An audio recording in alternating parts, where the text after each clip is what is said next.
दोस्तों, प्यारे बच्चों, नमस्ते। आज हम कक्षा 9 के एनसीईआरटी के विज्ञान की किताब से परमाणु संरचना के बारे में पढ़ेंगे। परमाणु संरचना के अंतर्गत आज हम परमाणु के बारे में जानेंगे, परमाणु के इतिहास के बारे में जानेंगे, परमाणु की खोज कैसे हुई, इलेक्ट्रॉन प्रोटॉन की खोज कैसे हुई और साथ साथ यह भी जानेंगे कि आधुनिक विज्ञान कैसे शुरू हुआ। आधुनिक विज्ञान जो आप मोबाइल चलाते हैं, कंप्यूटर चलाते हैं, इंटरनेट चलाते हैं, जो आज ट्रेन चलती है, ये जो रेलवे चलती है, जो बस चलती है, इसकी शुरुआत कैसे हुई। जिस तरह से परमाणु की शुरुआत खोज हुई है, ठीक वहीं से आधुनिक विज्ञान की शुरुआत हुई है। यानी आधुनिक विज्ञान का शुरुआत कैसे हुआ था, यानी कैसे लोगों ने विज्ञान की शुरुआत की थी। लोगों के अंदर जिज्ञासा थी, लोगों के अंदर पदार्थों के, वस्तुओं को जानने की इच्छा थी। वो जानना चाहते थे कि वस्तुएं क्या हैं, पदार्थ क्या हैं। तो यहाँ से शुरू हुआ था। तो सबसे पहले हम जानेंगे पदार्थ क्या है। पदार्थ क्या होता है? हवा, मिट्टी, पानी, जो हमारा मार्कर है, जो हम सांस लेते हैं, ये जो हमारी लाइट जल रही है, यानी बल्ब जो है, ये सब क्या है? पदार्थ से बना होता है। तो यहीं से विज्ञान की भी शुरुआत हुई थी। यहीं से भी परमाणु की खोज की शुरुआत भी हुई थी। यानी लोगों के अंदर जिज्ञासा थी, लोग जानना चाहते थे कि जो हमारे आसपास सामग्री है, लोहा है, लकड़ी है, ये जो हमारे पेड़ हैं, ये सब किन चीज़ों से बनी हुई है। इनकी जिज्ञासा को शांत करने के लिए लोग मेहनत करने लगे। तो लोगों ने पता लगाया, क्या लगाया कि प्रत्येक सामग्री क्या होती है, सूक्ष्म कणों से बनी होती है। लोगों ने पता लगाया, उस समय लोगों ने इतना ही पता लगाया था। सबसे पहले जो आधुनिक विज्ञान हम पढ़ रहे हैं, उसमें लोगों ने पहले तो यही पता लगाया कि पदार्थ का पता लगाया कि प्रत्येक वस्तुएं क्या होती हैं, पदार्थ होती है, सामग्री होती है। जैसे पेड़ है, पत्थर है, लकड़ी है, ये क्या है? पदार्थ है, सामग्री है। उसके बाद पता लगाया सामग्री क्या होती है, पदार्थ किससे बना होता है। पदार्थ उन्होंने पता लगाया, पदार्थ क्या होता है? सूक्ष्म कणों से बना होता है। उसके बाद लोगों की जिज्ञासा हुई तो उन्होंने पता लगाया कि पदार्थ सूक्ष्म कणों से बना होता है। जिस तरह नमक, थोड़ा सा नमक हम पानी में डालते हैं तो पूरा नमक पानी में फैल जाता है। इससे पता चलता है पदार्थ सूक्ष्म कणों से मिलकर बना होता है। इसके बाद भी लोगों की जिज्ञासा शांत नहीं हुई। लोग जानना चाहे कि ये आखिर में ये जो परमाणु है, ये कण है, यानी नमक के जो कण है, ये कैसे प्राप्त हुए, कणों की खोज कैसे हुई। कणों, क्या कण से भी कोई छोटी चीज़ है? उसकी भी लोगों की जिज्ञासा शांत नहीं हुई। लोगों ने मेहनत किया तो उसमें सबसे पहले इसका नाम आता डाल्टन। डाल्टन ऐसे वैज्ञानिक थे, ऐसे साइंटिस्ट थे जिन्हें विज्ञान की नींव रखी, जिन्होंने परमाणु की नींव रखी। उन्होंने कहा कि प्रत्येक पदार्थ सूक्ष्म कणों, साथ साथ अणुओं और परमाणुओं से बना होता है। तो डाल्टन ने कहा था कि प्रत्येक पदार्थ होता है, पदार्थ छोटे छोटे कण होते हैं और कण में भी क्या होते हैं? परमाणु होते हैं, जो कण से भी बहुत छोटे होते हैं। यानी डाल्टन ने सबसे पहले बताया था परमाणु की परिभाषा। परमाणु को बताने वाले सबसे पहले वैज्ञानिक थे डाल्टन।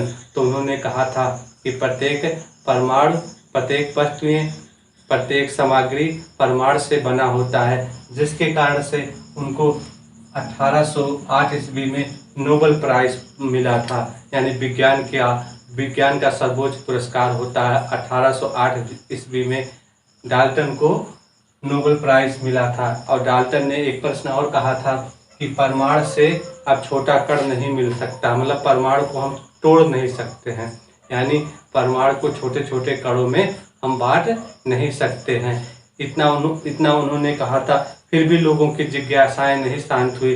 लोगों ने उनके इस बात को भी मानने से इनकार कर दिया। उन्होंने कहा कि परमाणु अविभाज्य है, इसका कैसे पता लगाया जाए कि परमाणु अविभाज्य है। यानी डाल्टन पर संदेह लोगों ने व्यक्त किया। अब कितने प्रश्न पूछे लोगों ने? प्रश्न पूछा, क्या प्रश्न पूछा? क्या सभी तत्वों के परमाणु एक जैसे होते हैं? यानी सभी तत्व, लोहा, चांदी, सोना, सोडियम, पोटेशियम, क्या सभी तत्वों के परमाणु एक जैसे होते हैं? इसका उत्तर भी लोगों को डाल्टन के परमाणु सिद्धांत से नहीं मिल पाया। अगला प्रश्न का उत्तर भी नहीं। अगला प्रश्न है, क्या वास्तव में अविभाज्य हैं? यानी क्या वास्तव में परमाणु अविभाज्य है, यानी परमाणु को और छोटा नहीं किया जा सकता है? क्या परमाणु से और कुछ नहीं निकाला जा सकता है? इस बात को भी लोगों को संदेह हुआ। अगला प्रश्न है, डाल्टन ने कहा था परमाणु के अंदर कण है, यानी डाल्टन ने तो ये बात बताया था कि परमाणु अविभाज्य है, लेकिन एक बात उन्होंने और भी बताया था कि डाल्टन ने बताया था कि परमाणु के अंदर कण उपस्थित हैं। यानी इस बात का इस संदेह पैदा हुआ कि वो कण कौन से हैं। ये जो कण उन्होंने बताया था, तो कण क्या हैं, ये प्रश्न उठता है, कण क्या है, कौन से कण हैं, ये सब सवाल उठे। इन प्रश्नों का जवाब लोगों ने खोजना शुरू किया। लोगों की जिज्ञासाएं शांत नहीं हुई। उसमें थे जे टॉमसन, वैज्ञानिक का नाम है जे टॉमसन। जे टॉमसन ने कहा परमाणु अविभाज्य नहीं है। उन्होंने कहा कि परमाणु अविभाज्य नहीं है। ये जो है डाल्टन के परमाणु की संरचना, परमाणु मॉडल को उन्होंने खारिज किया और उन्होंने प्रयोग करके दिखा दिया कि परमाणु अविभाज्य नहीं है। तो डाल्टन का जो है परमाणु अविभाज्य सिद्धांत को टॉमसन ने गलत साबित कर दिया। टॉमसन ने गलत साबित कर दिया, या कैसे गलत साबित कर दिया, इसको उन्होंने प्रयोग करके बताया। और प्रयोग या क्या है, इस प्रयोग को हम भी आप लोगों को बताना चाह रहे हैं। यह प्रयोग है, टॉमसन ने एक प्रयोग किया। उन्होंने एक कांच की छड़ ली। क्या ली? एक कांच की छड़ ली और उसको जो है, इस छड़ को बिल्ली के खाल पे रगड़ा। कहाँ रगड़ा? बिल्ली के खाल पे रगड़ा। और खाल पे रगड़ा तो देखा कि ये जो है, ये जो कांच की छड़ है, इस पे आवेश आ जाता है, इस पे चार्ज आ जाता है।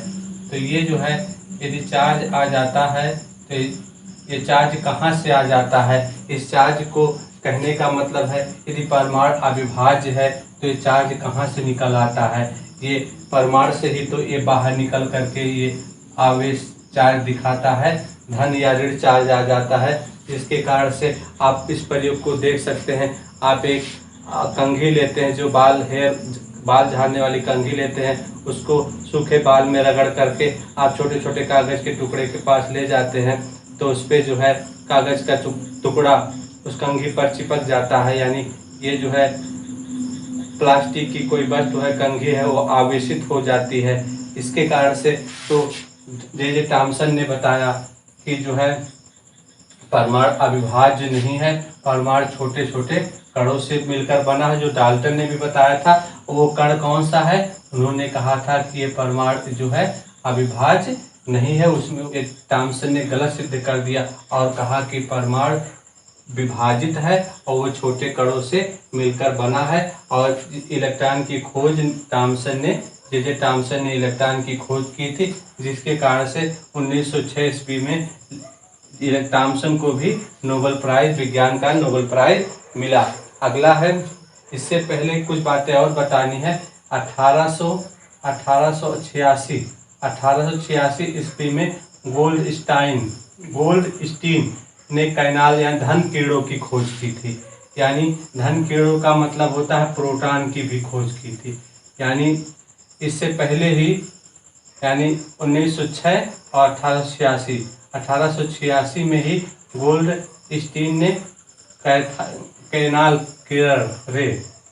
रे यानी धन किरणों की खोज की थी। लेकिन गोल्डस्टीन ने ये नहीं समझा पाए थे, उन्होंने किरण की खोज की थी। वे ये नहीं बता सके थे कि ये जो किरण है ये धन आवेशित है, यानी प्रोटॉन की खोज का श्रेय इनको नहीं मिलता है। प्रोटॉन का खोज का श्रेय गोल्डस्टीन को नहीं मिलता है। लेकिन जो रदरफोर्ड ने खोज किया था प्रोटॉन, यानी गोल्डस्टीन ने भी वही प्रोटॉन की खोज की थी, लेकिन उन्होंने किरणों के रूप में खोज किया था, इसलिए उन्होंने अपनी बात को अच्छी तरह से समझा नहीं पाए।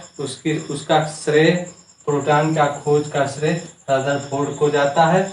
यानी कहने का मतलब है जे टॉमसन ने परमाणु अविभाज्य के सिद्धांत को गलत साबित कर दिया। उससे पहले ही गोल्डस्टीन ने कैनाल रे यानी धन आवेशित किरणों की खोज कर ली थी। कहने का मतलब है, तो अब अब क्या किया थॉमसन ने, जे थॉमसन ने परमाणु मॉडल दिया। तो सबसे पहले डाल्टन ने परमाणु की खोज की थी। उन्होंने कहा कि कोई पदार्थ, कोई वस्तु सूक्ष्म कणों से बना होता है। सूक्ष्म कण क्या हो सकते हैं? परमाणु। सबसे छोटा सूक्ष्म कण होता है परमाणु। लेकिन परमाणु का उन्होंने नाम दिया था, लेकिन जे थॉमसन ने क्या कहा था? जे थॉमसन ने परमाणु संरचना दिया। सबसे पहले संरचना, परमाणु संरचना, परमाणु संरचना जे थॉमसन ने सबसे पहले दिया। उन्होंने क्या दिया, कैसे दिया? उन्होंने कहा कि ये जो परमाणु क्या होते हैं, एक फुटबॉल की तरह से होते हैं। ये जो उसको काटते हैं तो क्या होते हैं, ये गोल सा ऐसे कट जाते हैं और इसमें बीच बीच में क्या होते हैं? इलेक्ट्रॉन। बीच बीच में इलेक्ट्रॉन होते हैं, बीच बीच में इलेक्ट्रॉन होते हैं। इस तरह से बीच बीच में क्या होते हैं? जिस तरह तरबूज के अंदर बीज होता है, ये जो है इलेक्ट्रॉन होते हैं। और इलेक्ट्रॉनों के बीच में ये दूसरा, ये क्या होता है? यहाँ बीच जो खाली स्थान होता है उसमें क्या होते हैं? उन्होंने कहा था कैनाल रे होते हैं, यानी धन कीड़े होते हैं, यानी धन आवेशित होता है। ये धन आवेशित, ये जो तरबूज कुछ हिस्सा क्या होता है? बीज की तरह होता है, ऋण आवेशित होता है। और ये जो इस तरह से खाली हिस्सा होता है, ये क्या होता है? धन आवेशित होता है, धन आवेशित होता है। ये किसने बताया था?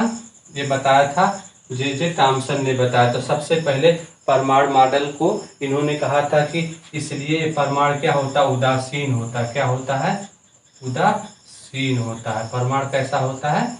उदासीन होता है, क्योंकि धन और ऋण लेकर के बैलेंस करके रहता है। लेकिन आगे जा कर के रदरफोर्ड ने ये गलत साबित कर दिया। जे थॉमसन की बात को गलत साबित कर दिया। जो प्रोटॉन, उन्होंने कहा कि ये पूरा फैले हुए होते हैं, लेकिन रदरफोर्ड ने परमाणु के नाभिक की खोज की। उन्होंने कहा कि परमाणु का जो ये प्रोटॉन होता है, ये नाभिक में होता है। यानी नाभिक का खोज का श्रेय किसको जाता है?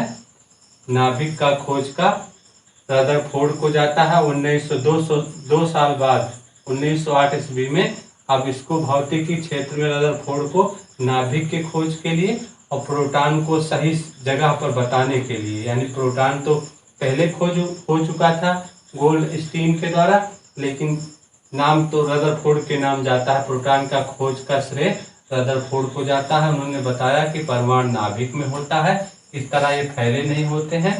और ये नाभिक और उन्होंने प्रोटॉन के बारे में थोड़ा सा जानकारी ज़्यादा बताया, विस्तार से बताया।